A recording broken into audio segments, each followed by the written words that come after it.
Hey, yo, what's good, family? It's your boy MC Fire. Trying to drop some gems on you. It's been a pretty long day. It's a Wednesday. And basically, we want to tell you why so many people are failing at life today. So I'm pretty sure you hear all the stats. Like, a lot of people are, in a lot of consumer debt or student loan debt, or they're trying to get out of this house, trying to get into a new house. It's becoming really hard for people to keep their jobs with AI.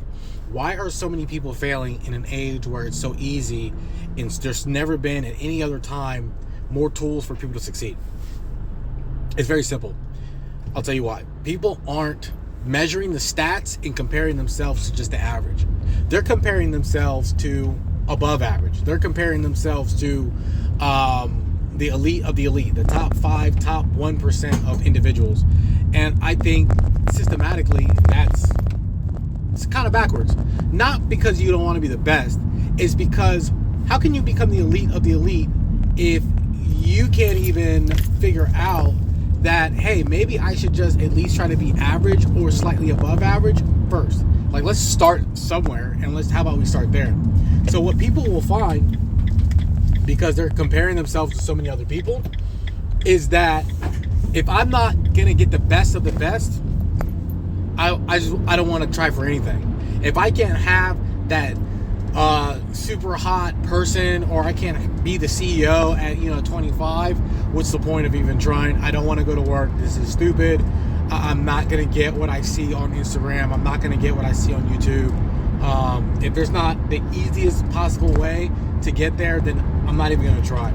What the problem with all of that really comes down to is you got to know the numbers, man. The numbers are, hey, if you're fit, I heard this on a podcast, if you're fit and you are debt free, you are doing better than most Americans right now.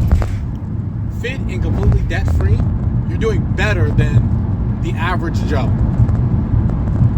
And that's kind of really where I and Q kind of hit the benchmark.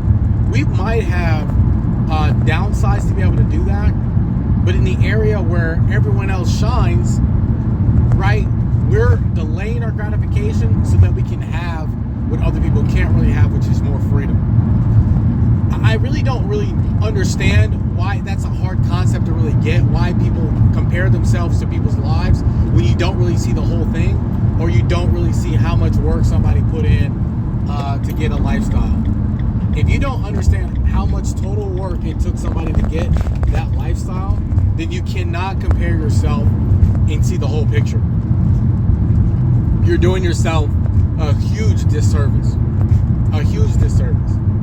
You got to get out of your own head in that too. That's number one. Stop comparing yourselves to people's chapter 20 when you're at chapter 1, right? And that really brings me to point number 2. If you want to get something more out of life, you might have to work at it for a long time. Gone are the days where, like, some people really get lucky, right? I understand leverage, I understand the age of media content and all this other stuff, but most people, the average American, they're working.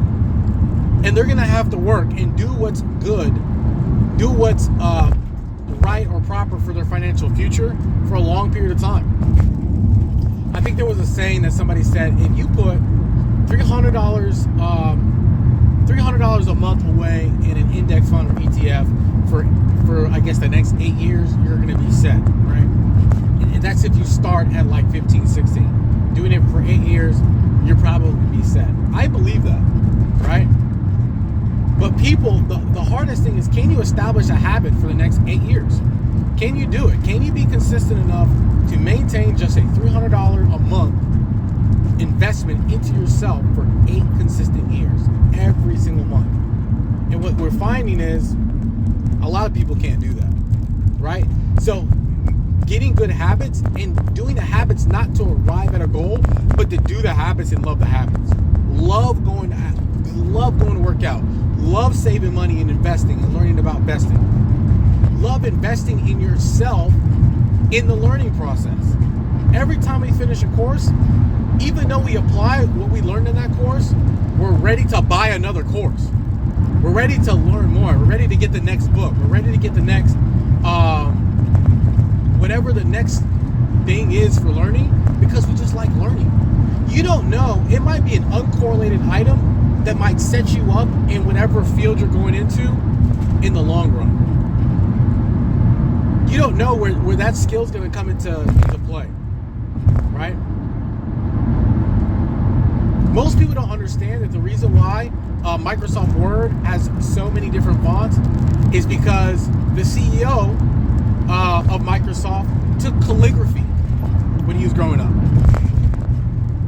So when you think about that aspect is, how does calligraphy go into a tech company?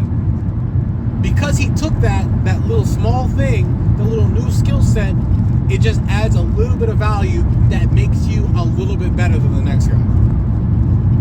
And that brings me to point 3. So many people just want the money. But if you ask yourself, hey, where's the value that I'm actually providing? What is the problem I'm actually solving?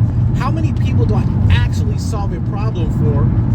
Then your expectations for the thing should be calibrated. Right? Building a global network of connecting buyers and sellers, i.e. Amazon, solves a global problem for so many people. But you and your new t-shirt business, when that market is completely flooded,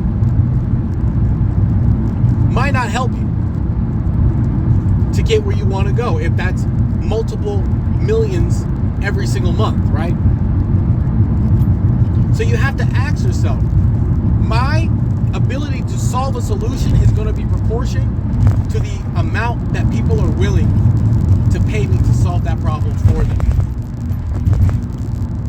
That's all it really boils down to, guys. The beautiful thing that I like about ETFs is it's a simple solution. It's a very simple problem that you're solving a solution for. You're saying, hey, the company's already built that solves a solution, and I think they're going to continue to solve that solution in the future. I'm going to buy ownership in that company. They've already built the model. I want to buy a piece of ownership in that company. It's that simple.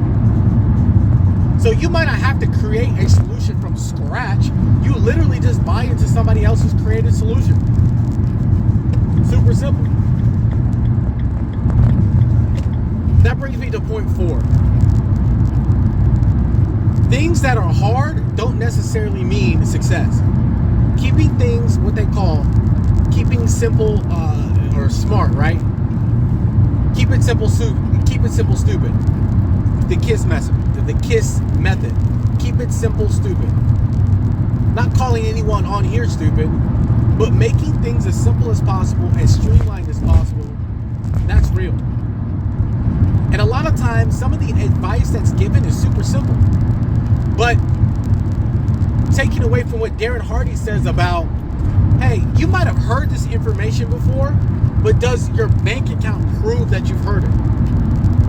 Does your waistline show that you have mastered it? Does the relationships and the network in your life establish that as a irrefutable fact that you know the information that I'm giving you, you can apply with competence? Most people will know, hey, assets over liabilities. But does your asset column even show that you know it? Some of you guys need to hear that. Some of you guys really do need to understand that it is that simple. Assets over liability. Start that journey of assets versus liability and keep it about as simple as possible. If you're starting your journey. If you're trying to build a business, keep it as simple as possible.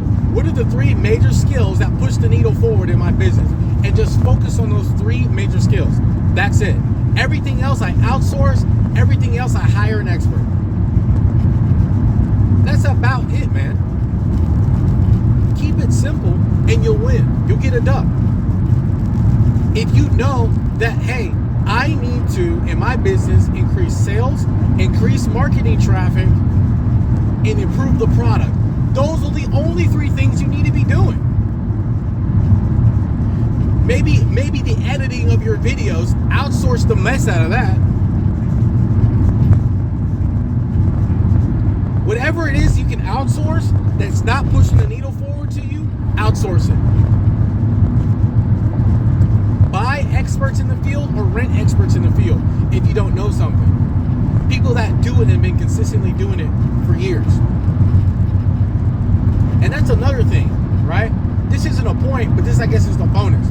You guys are taking advice from gurus that you can't even establish. Are they an expert in the field? Sad but true.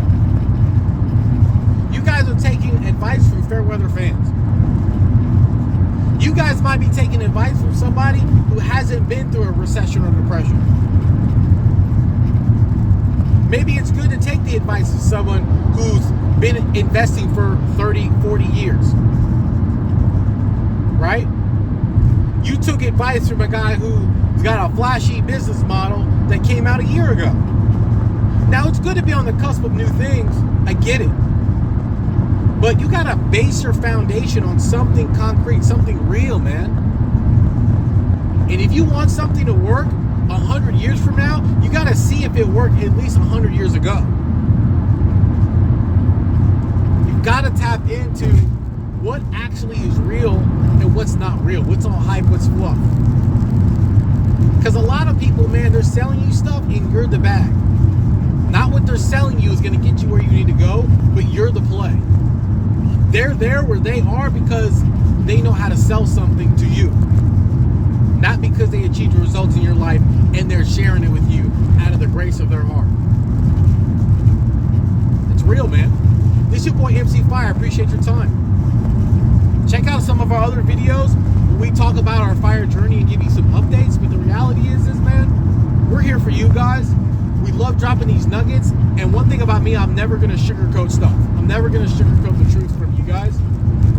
Because you guys deserve to at least see someone who's in the trenches like you, trying to make it out, but has seen a little bit of success. And I'm like, hey, if I continue to do this and extrapolate it forward, it's almost guaranteed. See the light at the end of the tunnel? We're not stopping. We're keeping with the habits. It's your boy MC Fire. Peace, baby.